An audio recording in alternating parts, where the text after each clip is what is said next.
อนบ่ได้รถบ่พอมีอยู่มีกินละพิษกันบัดนี้ตีกันเนาะอันนี้คือเป็นคำตอบที่ว่า FC บางคนเพิ่นถามมาแล้วว่าเป็นหยังว่าเฮาคือบ่เห็นเฮ็ดเฮือนหรือว่าไปช่วยไปหยังเนาะต่างๆเพราะว่าหลักๆก็นึงมาเฮาก็บ่ได้ออกไปเขตนอกแน่เนาะหลักๆที่ว่าเฮาบ่ได้ออกไปถ่ายเขตนอกกันหยังให้ทางผู้ใหญ่เพิ่นเบิ่งแน่เพราะว่า1นี่คือคุมื้อนี่เพื่อผู้ใหญ่ใจบุญเพิ่นจะช่วยคนใดคนหนึ่งนี่เพิ่นต้องเบิ่งแล้วก็ไต่ตองให้ละเอียดได้คือแต่เก่าตะกี้เฮาก็แบบเห็นผู้ใดผู้หนึ่งที่ว่าบ่มีแหละคือแต่เก่าผู้ใหญ่ใจบุญเพิ่นก็โดยความว่า1มาสบายเนาะ2มาคือว่าเพิ่นใจดีเนาะแล้วก็มีความเมตตาต่อคนที่ว่าบ่มียากจนแล้วที่นี่คือเพิ่นเห็นปึ๊บชุมเฮาก็ไปท่ายไปหยังโดยที่ว่าบ่ได้ศึกษาครอบครัวนี่คักๆเนาะบางเทื่อก็ตอนที่เขาเจ้าบ่มีนะเขาเจ้าก็ดีกันอยู่แต่พอเขาเจ้ามีแล้วเขาเจ้าตีกันจังซี่นะตีกันแล้วที่นี่ก็คือผู้ใหญ่เพิ่นก็เสียใจเด้คือสมมุติเพิ่นช่วยซะยกตัวอย่างคือ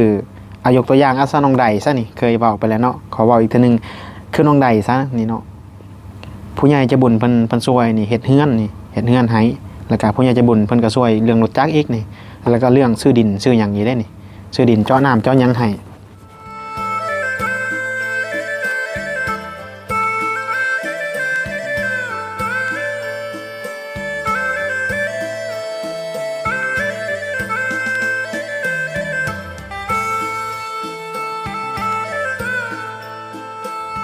สบายดี FC เบิร์ดสุขุสุขคนแล้วก็พ่อลุงแม่ป้าเบิร์ดสมองสบอนนะพี่น้องเนาะบิลลี่ได้นัดกับเบาใจพี่น้องเนาะว่าสิออกไปเอาเครื่องไปแจกพอดีทางเบาใจเพิ่นเป็นไข้พี่น้องเนาะเป็นไข้เพิ่นบ่สบายวันนี้ก็เลยว่าได้เลื่อนไปก็เลยบ่ทันได้ไปแจกของซ้ำเพราะว่านัดกันว่าสิไปบ้านน้องตุ้มพี่น้องเนาะแล้วก็มี FC บางคนเนาะเห็นบิลลี่ลงคลิปแล้วเพิ่นก็ถามว่าเป็นหยังว่าเดี๋ยวนี้คือบ่ค่อยเห็นไปเฮ็ดเฮือนเฮ็ดซ่านไปช่วยเหลือเฮ็ดเฮือนเฮ็ดหยังหรือว่าแบบอีหยังต่างๆคือแต่เก่าเนาะเห็น FC เพิ่นถามคือบิลลี่สิว่าจังซี่ซะพี่น้องเนาะเรื่องสุดท้ายที่ว่ามันเกิดขึ้นนะที่ว่าเฮ็ดให้ผู้ใหญ่หลายๆคนนะเพิ่นแบบเสียความรู้สึกนะความหมายว่าเสียใจเนาะมันเป็นแบบนี้คือเวลาที่ผู้ใหญ่เพิ่นช่วยไปแล้วนะเพิ่นซื้อของให้หรือว่าเพิ่นเฮ็ดเฮือนเฮ็ดหยังให้จังซี่เนาะอันนี้ก็ถือว่าสาธุนำทางผู้ใหญ่ใจบุญเพิ่นเนาะเพิ่นช่วยแล้วที่นี่ก็บางคนก็จากบ่มีหยังตะกี้เนาะช่วงแรกบ่ได้อีหยังบ่มีอีหยังบัดนี้พอมีเฮือนบ่ได้รถบ่พอมีอยู่มีกินละพิษกันบัดนี้ตีกันเนาะอันนี้คือเป็นคำตอบที่ว่า FC บางคนเพิ่นถามมาแล้วว่าเป็นหยังว่าเฮาคือบ่เห็นเฮ็ดเฮือนหรือว่าไปช่วยไปหยังเนาะต่างๆเพราะว่าหลักๆก็นึงมาเฮาก็บ่ได้ออกไปเขตนอกแน่เนาะหลักๆที่ว่าเฮาบ่ได้ออกไปถ่ายเขตนอกกันหยังให้ทางผู้ใหญ่เพิ่นเบิ่งแน่เพราะว่า1นี่คือคุมื้อนี่เพื่อผู้ใหญ่ใจบุญเพิ่นจะช่วยคนใดคนหนึ่งนี่เพิ่นต้องเบิ่งแล้วก็ไต่ตองให้ละเอียดได้คือแต่เก่าตะกี้เฮาก็แบบเห็นผู้ใดผู้หนึ่งที่ว่าบ่มีแหละคือแต่เก่าผู้ใหญ่ใจบุญเพิ่นก็โดยความว่า1มาสบายเนาะ2มาคือว่าเพิ่นใจดีเนาะแล้วก็มีความเมตตาต่อคนที่ว่าบ่มียากจนแล้วที่นี่คือเพิ่นเห็นปึ๊บชุมเฮาก็ไปท่ายไปหยังโดยที่ว่าบ่ได้ศึกษาครอบครัวนี่คักๆเนาะบางเทื่อก็ตอนที่เขาเจ้าบ่มีนะเขาเจ้าก็ดีกันอยู่แต่พอเขาเจ้ามีแล้วเขาเจ้าก็ตีกันจังซี่นะตีกันแล้วที่นี่ก็คือผู้ใหญ่เพิ่นก็เสียใจเด้คือสมมุติเพิ่นช่วยซะยกตัวอย่างคือยกตัวอย่างซะน้องใดซะนี่เคยเว้าไปแล้วเนาะขอเว้าอีกทีนึงคือน้องใดซะนี่เนาะผู้ใหญ่ใจบุญเพิ่นช่วยนี่เฮ็ดเฮือนให้แล้วก็ผู้ใหญ่ใจบุญเพิ่นก็ช่วยเรื่องรถจักรอีกนี่แล้วก็เรื่องซื้อดินซื้อหยังนี่ได้นี่ซื้อดินเจาะน้ำเจาะหยังให้แล้วที่นี่ก็คือบิลลี่บ่อยากปฏิเสธเพิ่นคือช่วงนึงผู้ใหญ่ใจบุญน่ะเพิ่นอยากฝากเงินมาให้บิลลี่เนี่ยเอาไปให้น้องไดแต่ว่าบิลลี่น่ะปฏิเสธเพิ่นได้พอบิลลี่เริ่มฮู้แล้วว่าครอบครัวนี้บ่เป็นตาแล้วบิลลี่ก็เลยปฏิเสธเพิ่นหลังจากปฏิเสธเพิ่นเนาะเพิ่นฝากทางบิลลี่บ่ได้เนาะบิลลี่บ่ไปว่าซะถือว่าบิลลี่ปฏิเสธเพิ่นไปเลยเนาะพี่น้องเนาะแต่ว่าอันนี้ก็อยากให้เพิ่นเข้าใจนำในคลิปบ่แม่นว่าเฮาบ่อยากเอาเงินที่ว่าผู้ใหญ่มอบให้ไปให้ได้เฮาบ่อยากให้ผู้ใหญ่แบบเสียใจนะคือเฮาฮู้แล้วว่ามันเป็นแบบนี้ และผู้ใหญ่เพิ่นก็ฝากไปทางเบาเฮียงบ่ไปทางคนอื่นบ่ให้เอาไปให้จังซี่นะแต่ว่าในส่วนโตวของ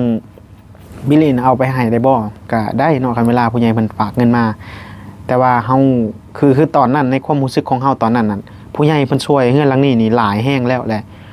เฮาก็บ่อยากแบบให้เพิ่นแบบเสียหลายกว่านี้นะเพราะว่าเฮาแนมเบิ่งนี่มันบ่เป็นตาแล้วพอบิลลี่ฮู้แล้ว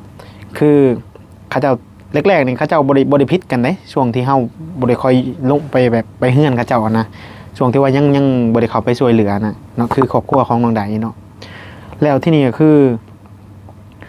พ่อเขาเจ้าได้เฮือนได้รถยามพอมีข้าวกินมีหยังในสบายในนึงนี่เริ่มจากผิดกันแล้วบัดนี้อยากตีกันแล้วบัดนี้ตาตูบตาไข่เอาเด้อบัดนี้ปบมาเฮือนแม่เฮือนหยังคนเครื่องคนของเมื่อคือพี่น้องเฮ็ด FC เห็นนั่นแหละมันเป็นปัญหาตัวนี้เนาะบิลลี่ก็ยังเสียใจได้ที่ว่าบางเทื่อน่ะผู้ใหญ่จะบ่นเพิ่นช่วยผ่านเฮาแล้วเฮาไปช่วยเขาแล้วก็มันเกิดปัญหาแน่นี่ขึ้นเนาะคือเฮือนเสาอ่อนคือกันเฮือนเสาอ่อนนี่คือมีเรื่องเล่าพ่อเขาเจ้าแบบช่วงแรกๆที่ค่อยไปน่ะเห็นเขาเจ้าแบบยังบ่มีรู้จักได้ช่วงนั้นเนาะในเฮือนเราก็มีแต่ลูกน้อยแบบ 3-4 คนเป็นตาแพงนะครอบครัวไปหากระปูหาหยังคือว่าแบบเป็นธรรมชาติดีนะผัวเราก็ไปเฮ็ดเวียกเฮ็ดหยังค่ำแล้วก็มาเฮือนคือว่าบ่ค่อยได้กินเหล้ากินหยังบ่ช่วงนั้นก็บ่เห็นเลยแล้วที่นี่หลังจากที่ว่าผู้ใหญ่เพิ่นซื้อรถจักรให้ซื้อนั่นซื้อนี่ให้มอบเครื่องมอบเงินให้บิลลี่ก็เอาเงินเอาหยังไปมอบให้ตามจุดประสงค์ของผู้ใหญ่มาแต่ละงวดนั่นแหละงวดนี้เป็นแบบนี้งวดนี้เป็นแบบนี้แรกก็คือแบบแต่ว่ามาหลังๆนี่เริ่มหลังๆนี่เขาเจ้าพิษกันตลอดเลยเด้คือครอบครัวของเฒ่าอ่อนกันเนาะมันอันนี้นะบ่แม่นได้ว่าเป็นย้อนเฮานี่เขาไปช่วยแล้วเขาจังพิษกันหรือว่าเป็นย้อนผู้ใหญ่จะบุญฝากเงินฝากค้ำมาอะไรแหละเขาเจ้าเฮ็ดให้เขาเจ้ายุ่งแย่งพิษกันอันนี้ตรงแยกแง่ให้มันถูกได้พี่น้องเนาะอันนี้บ่พาวตีแบบความแบบว่าบางคนสิเข้าใจผิดว่าโอ้เป็นน้ำเฮานี่ว่าเป็นสร้างความผิดแตกแยกหรือว่าเป็นย่ำผู้ใหญ่จะบุญอันนี้ซึ่งบิลลี่สิขอว่าในนี่เนาะพี่น้องเนาะสำหรับบางคนที่ว่าบ่เข้าใจนะเพราะว่าบางคนเพิ่นก็เข้าใจเพิ่นติดตามเฮาแต่ดนล่ะเพิ่นก็เบิ่งคลิปเฮาตลอดแล้วเพิ่นก็ฮู้ว่าคลิปนี้เป็นบันไดคลิปนี้เป็นบันไดแต่ว่าบางคนเพิ่นบ่เข้าใจเพิ่นมาเบิ่งแต่คลิปเดียวหรือว่าคลิป3คลิป4นี่เพิ่นบ่เห็นคลิป6คลิป7จังซี่นะเพิ่นก็บ่เข้าใจคือหลักๆเลยนี่คือผู้ใหญ่ใจบุญเพิ่นช่วยนี่ก็สาธุนำเนาะเพิ่นเอาเงินเพิ่นเองน่ะมาช่วยนี่คือว่าเป็นมันน้อยนักคนเฮาสิแบบว่าจกเงินตัวเองนี่ไปช่วยเหลือคนอื่นคันบ่ใจบุญอะลีคือตัวนี้ข้อยกล้าเว้าเลย2มานี่เฮาผู้เป็นสะพานบุญเนาะเอาไปมอบให้เนาะผู้ใหญ่ใจบุญเพิ่นมีความเมตตาแหละเฮาสิ่งที่เฮาเสียใจคือบ่แม่นว่าอีหยังเลยคือเป็นย้อนโตเขาเจ้าเองนั่นแหละเพราะว่าเวลาเขาเจ้ามีแล้วเขาเจ้าแบบมักจักพิษจักเที่ยงจักตีกันตอนเขาเจ้าบ่มีเขาเจ้าก็แบบเป็นอีกแบบนึงพอเขาเจ้ามีแล้วก็เขาเจ้าก็ตีกันอันนี้ขึ้นอยู่น้ำโตเขาเจ้าเองนะบ่แม่นว่าเป็นน้ำแต่ว่าบางครอบครัวนะให้สังเกตเบิ่งคักว่าคือผู้ใหญ่ใจบุญเพิ่นช่วยนี่บางครอบครัวนี่เพิ่นช่วยเหลือแล้ววันนี้เขาเจ้าแห่งพัฒนาไปได้เติมอีกเพิ่นช่วยเหลือครอบครัวนี่ได้อันนี้ปลูกผักบัดนี้เขาเจ้าแห่งพัฒนาไปเรื่อยๆบ่ผิดบ่เถียงกันแห่งดีไปเรื่อยๆอันนี้ก็เป็นแบบอย่างอีกอย่างนึงนะอันนี้บิลลี่ถึงบอกว่าแบบบางคนที่ว่าบ่เข้าใจบ่หาแยกแยะเพราะว่าสำหรับ FC บางคนนะเนาะเพิ่นเบิ่งคลิปบ่จบหรือว่าเบิ่งบ่ได้เบิดทุกคลิปนะเพิ่นก็บ่เข้าใจว่าเฮานี่เป็นจังไดเฮ็ดจังไดคือว่าบ่ไปบ่มาหยังเลยเนาะหลักๆนี่คือบิลลี่เว้าแหละคือช่วงสุดท้ายที่บิลลี่ช่วยที่ว่าผู้ใหญ่ใจบุญเพิ่นฝากเงินฝากหยังมาก็เป็นช่วงอยู่บ้านซะแล้วแหละแล้วเขาเจ้าตีกันหลายโพดแล้วก็บิลลี่ก็เลยแบบไปบ้านเขตชนบทก็ได้ไปอยู่แต่ว่าห่างๆแน่นะเรื่องแบบไปตามเพื่อนตามหยังก็จังแบบบ่ค่อยได้ไปนะบ่ค่อยได้เข้าแบบไปคือเก่าแต่ถามว่าไปบ่มันก็ได้ไปหั่นแหละดนๆเท่านึงพี่น้องเอ้ยแต่ว่าบิลลี่ก็สิเบิ่งคักแน่ก่อนสิไปเนาะเพราะว่าคันสิไปแบบคือแต่เก่าแบบไปทุกเงินคืออยู่หั่นอยู่บ้านซะแล้วมันก็สิมีปัญหากันคือแบบนั้นแหละพอมีปัญหากันแล้วมันก็สิเสียได้พี่น้องเอ้ยมันก็เสียหลายอย่างแหละเสียใจทั้งผู้ใหญ่ใจบุญนำเพิ่นช่วยเนาะแล้วก็ FC ผู้เบิ่งก็เสียความรู้สึกนำเฮาผู้แนะนำไปนี่หรือว่าพา FC ทางผู้ชมหรือว่าไปเบิ่งหรือว่าไปเห็นนี่ก็มันก็เสียความรู้สึกคือกันบางเทื่อนะคือช่วงแรกๆที่ว่าบิลลี่บ่เข้าไปไกลตรงใดนะก็มันก็มีหลายอย่างเลยพี่น้องเอ้ย FC บางคนนี่เพิ่นก็ฮู้ล่วงหน้าก่อนนั้นแล้วว่าเฮือนนี่เป็นแบบนี้บ่อยากให้เฮานี่เข้าไปบางคนนี่เพิ่นฮู้ก่อนแล้วแต่ว่าบางคนนี่ก็ยังบ่ฮู้ก็เพิ่นก็ยังอยากให้เฮาเข้าไปตลอดแต่ว่าเฮาพยายามช่วงนึงมีช่วงนึงที่บิลลี่พยายามแบบเป็นกลางที่ว่าแบบอยากเข้าไปแน่บ่อยากเข้าไปแน่จนบางเทื่อนี่จน ผู้ใหญ่ใจบุญเพิ่นสั่งเฮาเนาะคือจังว่าเพิ่นอยากฝากเครื่องมาสิเนี่ยเฮาพอบ่ไปให้ซักสินะแต่คือว่าเฮานี่ว่าติบางเทื่อเพิ่นก็สิคิดนะว่าติเงินน้อยเงินหลายบ่คือบ่ไปหั่นนะซึ่งบิลลี่บ่ได้ติได้พี่น้องเนาะเพิ่นฝากมา20,000เฮาเอาไปให้20,000ก็ได้ถ้าหากว่ามันบ่ไกลเกินเนาะถ้าสมมุติว่ามันไกลเกินจังซี่นะอยู่พุ่นเติมน้ำมัน 6-7 แสนนี่เพิ่นฝากมาแสน2แสนจังซี่นะเฮาก็ต้องท่าเวลาที่เฮาได้ผ่านกันไปก่อนนะเฮาจังเอาไปมอบให้มันจะประมาณนั้นนะพี่น้องเอ้ยอันนี้ก็อธิบายให้ FC เข้าใจเนาะเพราะว่าบิลลี่ก็ได้คุยกันแล้วเรื่องนี้ก็เบาใจเนาะเพราะว่า FC บางคนเพิ่นก็ถามอยู่ว่าเป็นหยังบ่เห็นเฮ็ดเฮือนบ่เห็น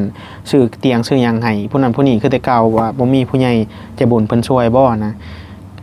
คือคู่มือนี่คือเว้าไปอะไรพี่น้องเนาะเพิ่นจะช่วยครอบครัวใดครอบครัวนึงนี่เพิ่นต้องเบิ่งละเอียดอีหลีรอเพราะว่าเฮาจะไปถ่ายแป๊บเดียวหรือว่าจะไปเบิ่งแบบรวบๆลาบๆนี่บ่ได้เนาะเพราะว่าคันมันผิดพลาดมาคือวางหลังนี่มันก็ยากพี่น้องเอ้ยเพราะว่าคือวงหลังนี่หลายคนในผู้ใหญ่ใจบุญบ่เสียใจนี่คือว่าเขาเจ้าพิษกันหลายนะเกือบอยากทุกเฮือนเลยแต่ว่ามีบางเฮือนที่ว่าเขาเจ้าดีที่เขาเจ้าต่อยอดไปเรื่อยๆที่ว่าแบบจากผู้ใหญ่ช่วยหานี่กลายเป็น10เป็น20แบบเขาเจ้าแบบตั้งใจทำมาหากินนะแล้วก็บ่ได้มาพิษมาเถียงกันแบบนี้มันก็เป็นข้อดีต่อตัวเขาเจ้าเองนั่นแหละเพราะว่าบิลลี่ก็บ่ช่างสิเว้าคันสิเว้าว่าผู้นี้บ่ดีเบิดเลยก็บ่แม่นพี่น้องเอ้ยมันก็มีผู้ผิดผู้ถูกแน่แหละบาดบางเทื่อผู้นี้ผิดบางเทื่อผู้นี้ถูกเนาะคือเขาเจ้าผิดกันน่ะผิดกันแล้วเจ้านั้นเขาเจ้าก็ดีกันอีกแต่ว่าเฮานี่ก็เสียใจคือผู้ใหญ่เพิ่นก็เสียใจทั้ง FC เพิ่นเบิ่งเพิ่นก็เสียใจคือกันพี่น้องเอ้ยนั่นแหละจังว่า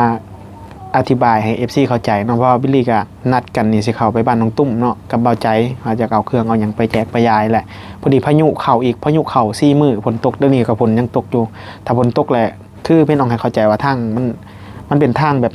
ขี้ตมมันน่ะเป็นหลุมเป็นบ่อขึ้นรถบิลลี่นี่ไปนี่กันชนหน้านี่จนแตกเลยแบบมันลงไปแล้วมันต่ำเลยบ่ขึ้นแล้วดูหน้าแรงเด้คันหน้าแรงนี่ไปได้เบิดหน้าแรงนี่ทั้งใดก็ไปได้เบิด